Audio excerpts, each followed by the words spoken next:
Hallo zusammen, welcome to my channel or welcome back to my channel. As you can see in the title below, I want to discuss differences in nouns between English and German. Now, specifically ones that look similar but mean something completely different. Now, English and German have a lot of similarities, even as you can see in the way that the words are written, and that has to do with both our West German languages originating from the North Sea and Alba areas. And that's why, yeah, you see that all these similarities exist. Now, I really find language learning really interesting. I am not a very good language learner. What I mean by that is I feel like some people it really comes naturally to them, and it definitely does not come naturally to me. I didn't start learning a second language, really learning a second language, because I did take Spanish in high school, but I didn't really start learning a second language until I started learning German about 10 years ago. Actually about 9 years ago, because I didn't really start learning it until I came to Germany. And it's still not nearly as good as I would want it to be, but you know, I can hold active conversations at this point, and I'm very thankful for that. But it's fun to always learn things, and so I love making these style videos because then I can discuss kind of the whole language learning process or learn new words and new things from you guys. And these kind of active conversations are always really interesting and help me grow. So maybe you'll also learn something from it. With that said, I want to get started and let's go to number one. Number one is das Gift or giftig. Now, if someone says, ich habe Gift für dich, please run in the opposite direction because they are not telling you that they have a present for you. They're telling you that they have poison for you, and please run the other way. Now, gift means poison in German, but if I were to think what it actually means based on the German word, I would think that it's das Geschenk. So, ich habe eine Geschenk für dich. I have a present for you. But two different meanings that mean completely different things, and you don't want a gift if it's poison. So, run the other way. Number two is die Rente. Die Rente auf Deutsch means to have a pension or a retirement. Ich gehe in Renten means I'm going into retirement. Whereas in English, if we use the word rent or rent in English, it means to, so a mieten. So ich habe ein Airbnb gemietet. So I'm renting a place to stay. So one means kind of pension retirement in German, and the other one means to rent a house or an apartment or something of the sort. Number three, and this one always for some reason makes me laugh, I like it, is der Chef. So mein Chef ist streng. For example, my boss is strict. So chef in German means like a person in a hierarchy position, a higher position from you, who's in charge of you. And in English, a chef is a person that cooks. So in German, you would call it der Koch. Der Koch arbeitet in McDonald's. Well, I don't know why a chef would work in McDonald's, but yeah, so they mean totally different things. However, I kind of like laugh because a chef in German, der Chef, is always like, you know, cooking up things for you to do. So kind of that like play on words of like my boss is coming up and cooking things for me to take care of. That's kind of how I would remember the difference between those two words, Koch and Chef. Number four is das Handy. Ich habe meine Handy vergessen. Meint auf Deutsch, it means in German that you left your phone, like you forgot your phone. Whereas in English, the word handy, it also does have a slang meaning, which I will not share, but if you want an Urban Dictionary it, you can. But in English, it means that someone is like handy, so like handlich of German, or so praktisch, like if something is like handy in German, you would say praktisch if it's like a useful thing, you know, like a paper towel you would use if water spills, it's like a useful item. Or you can say like griffbereich, meaning it's nearby, like my phone is like handy when I need it, you know, it's close to me.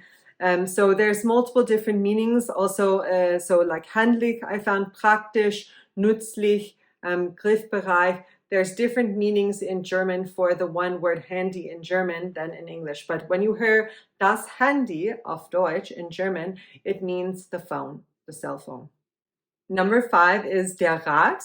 And no, it doesn't mean a rodent running around somewhere. It actually means a council. For example, you would also say like, if you go to the Rathaus in German, then that's the town hall. where you can seek like information and advice. In German, if you use the actual word, what you would think it means, rat, like a rodent, then the word is raten. So die Raten geht im Loch, kann man sagen, oder die Raten geht in ihr Loch. The rat goes in his hole. But in German, if you hear the word rat in a sentence, then you would say, so, darf ich dir einen Rat geben? So, am I allowed to give you advice? So, two also very different meanings. Number 6 is die Mappe. Die Mappe auf Deutsch meint, so it means something different than you would think in English. It is not a map. Die Mappe is not a map, but rather a portfolio or a folder. So, zum Beispiel, die Mappe is voll mit Hausaufgaben. So the folder is full with homework. Whereas a map, like a world card, like that you would look at, or directions where to go, would be eine Karte auf Deutsch, like in German. It would be eine Karte. So ich benutze eine Karte for directions. I forgot that word off the top of my head at the moment. But so would you use the sentence for a map, eine Karte, and not die Mappe. It means something completely different. Number 7, and I made lots of mistakes for this one for some reason when I came here, and still something, like I mix them up in my head, is die Fabrik. In English, when I look at it or hear it, I think it means like fabric or cloth, like the cloth of my clothing. And so like I've mixed it up sometimes, but actually in German it means like a factory. So die Fabrik produziert Autos, for example, like see, I'm already forgetting the word again. The factory produces cars, would someone say. But the actual word in English for what it looks like, fabric, so like cloth and stuff, is der Stoff. So der Stoff ist weich, or der Stoff ist sehr weich. So like the material is very soft.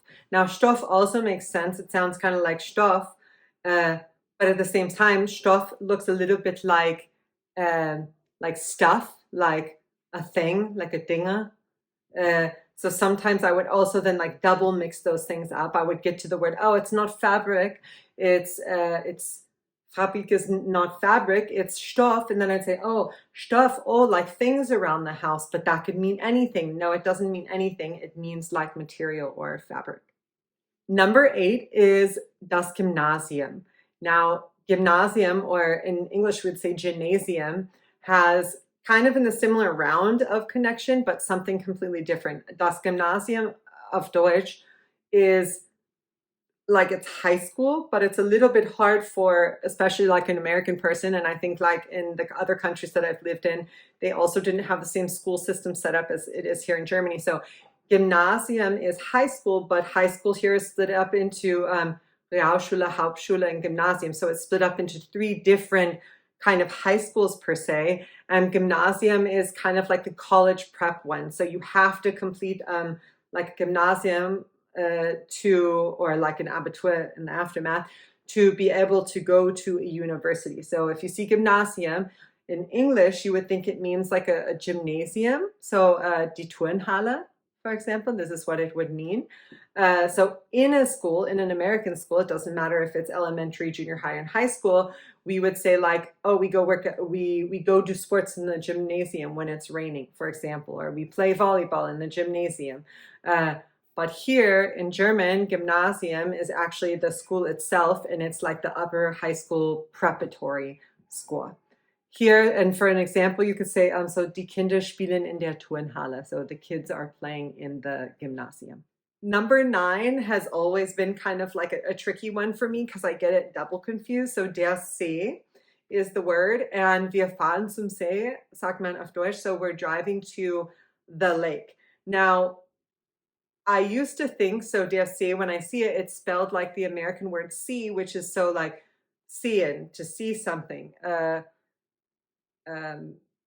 Ich sehe das Berg or something, like I see the mountain, for example. But then when I learned that See auf Deutsch is lake, then I started to get it confused with the American word das Meer, so the ocean.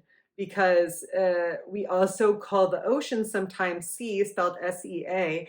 Here, sea is like the Mediterranean Sea or the Red Sea, which we also know and learn about in the US, but uh, it also, we use it sometimes, especially like, oh, they're out at sea. It's like the boat is like far into the ocean. We would also refer to that as sea, S-E-A. And so when I started to learn that it was a lake, I would get it confused then with the body of water, and then I would think it's like the American Ocean, because it also is a body of water. So like an example of a sentence for that would be, so lass uns im Meer schwimmen. So let's go swimming in the ocean. So Meer is not just ocean in English, it's also like can translate as the word sea, S-E-A.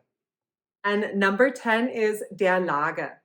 Der Lager auf Deutsch is storage or like a warehouse. So die Spielsachen sind Lager. So sind im Lager, sorry. Die Spielsachen sind im Lager.